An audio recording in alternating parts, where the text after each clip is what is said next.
देख रहे हैं तेजस भारत। नीट हो, टेट हो, बीपीएससी हो या फिर राज्य की कोई अन्य भर्ती परीक्षा, हर बार कहानी वही दोहराई जाती है। परीक्षाएं होती हैं, पेपर लीक होता है, लाखों युवाओं का भविष्य दांव पर लगता है।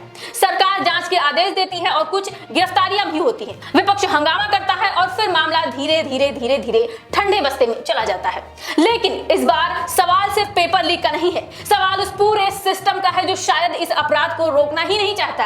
कल्पना कीजिए, कोई व्यक्ति कैमरे के सामने बैठकर खुलेआम कहे कि पेपर लीक कभी नहीं रुकेगा, जेल जाएंगे, बेल होगी और फिर वही खेल चलता रहेगा, कोई हमारा कुछ नहीं बिगाड़ सकता। अगर ऐसा कोई दावा करे तो आप क्या कहेंगे? घमंड, चुनौती या फिर सिस्टम पर पूरा भरोसा? आज जिस व्यक्ति को महाराष्ट्र टेट पेपर लीक मामले का मास्टरमाइंड बताया जा रहा है, उसने 2 साल पहले ही यही बातें कही थी। उसका नाम है विजेंद्र गुप्ता, बिहार के समस्तीपुर का रहने वाला है। ये आदमी अब पुलिस की तलाश में है।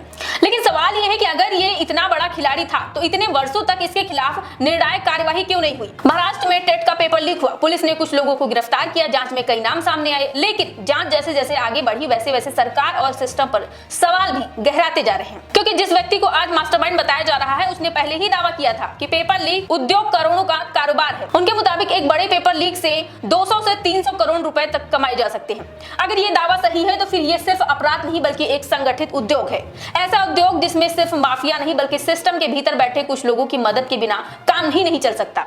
विजेंद्र गुप्ता के कथित स्ट्रिंग ऑपरेशन में कई चौंकाने वाले दावे किए गए हैं। उसने कहा था कि पेपर लीक का नेटवर्क पूरे देश में फैला हुआ है। उसने दावा किया है कि प्रश्न पत्रों के बॉक्स ट्रांसपोर्टेशन के दौरान खोले जाते हैं।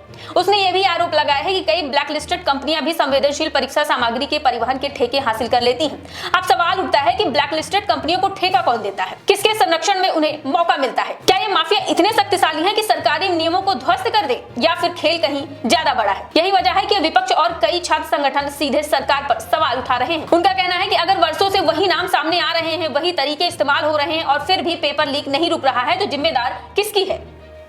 सबसे बड़ा सवाल यही है कि क्या सरकार सिर्फ कार्यवाही का दिखावा कर रही है? क्योंकि हर पेपर लीक के बाद प्रेस कॉन्फ्रेंस होती है, एफआईआर होती है, गिरफ्तारियां होती हैं, लेकिन दोषियों को सजा कितनी को मिलती है? कितने मामले में अंतिम फैसला आता है? कितने माफिया हमेशा के लिए जेल भेजे जाते हैं? देश का युवा आज यही पूछ रहा है। लाखों छात्र वर्षों तक तैयारी करते हैं, परिवार अपनी जमा पूंजी खर्च कर देता है, कोई नौकरी की उम्मीद में पड़ता है, कोई डॉक्टर बनने का सपना देखता है, कोई शिक्षक बनने की तैयारी करता है, लेकिन एक पेपर लीक उन सपनों को चंद मिनटों में बर्बाद कर देता है। और दुख की बात तो यह है कि हर बार सबसे ज्यादा नुकसान ईमानदार छात्रों को उठाना पड़ता है। जिन लोगों ने मेहनत की वे फिर से परीक्षा देने को मजबूर होते हैं, जबकि माफिया करोड़ों कमाकर अगले पेपर की तैयारी में जुट जाते हैं। आज स्थिति यह है कि पेपर लीक अब अपवाद नहीं बल्कि व्यवस्था की सबसे बड़ी बीमारी बन चुका है। और जब कोई कथित माफिया पहले से कह दे कि उसे कुछ नहीं होगा, तो सवाल सिर्फ कानून व्यवस्था पर नहीं, सवाल सरकार की नीयत पर भी उठने लगता है। हालांकि ये कहना कि सरकार सीधे तौर पर इसमें शामिल नहीं है, बिना जांच के संभव नहीं है, लेकिन ये जरूर पूछा जा सकता है कि अगर सिस्टम इतना मजबूत है तो पेपर लीक बार बार क्यों हो रहे हैं? अगर कार्यवाही इतनी सख्त है तो वही चेहरे बार बार क्यों सामने आते हैं? और अगर सरकार वास्तव में गंभीर है तो अब तक इस नेटवर्क को पूरी तरह खत्म क्यों नहीं किया गया? देश का युवा जवाब चाहता है। वो अविश्वास नहीं, परिणाम चाहता है। वो जांच समिति नहीं, दोषियों को सजा चाहता है। क्योंकि हर पेपर लीक सिर्फ एक परीक्षा नहीं चुराता, वो लाखों युवाओं का भरोसा भी चुरा लेता है। अब देखना यह है कि महाराष्ट्र टेट पेपर लीक मामले में जांच कितनी दूर तक जाती है। क्या इस बार सिर्फ मोहरे पकड़े जाएंगे या फिर असली खिलाड़ियों तक भी कानून का हाथ पहुंचेगा? क्योंकि अगर इस बार भी कुछ नहीं बदला तो अगली परीक्षा का पेपर लीक होने का इंतजार ही बच जाएगा। और तब सबसे बड़ा सवाल यही होगा कि क्या पेपर लीक माफिया सिस्टम से ज्यादा ताकतवर हो चुके हैं? फिलहाल के लिए इतना ही। आप इस पूरे मामले पर क्या सोचते हैं? अपनी राय हमें कमेंट बॉक्स में जरूर बताएं। चैनल को सब्सक्राइब करें, वीडियो को लाइक करें और ज्यादा से ज्यादा शेयर करें।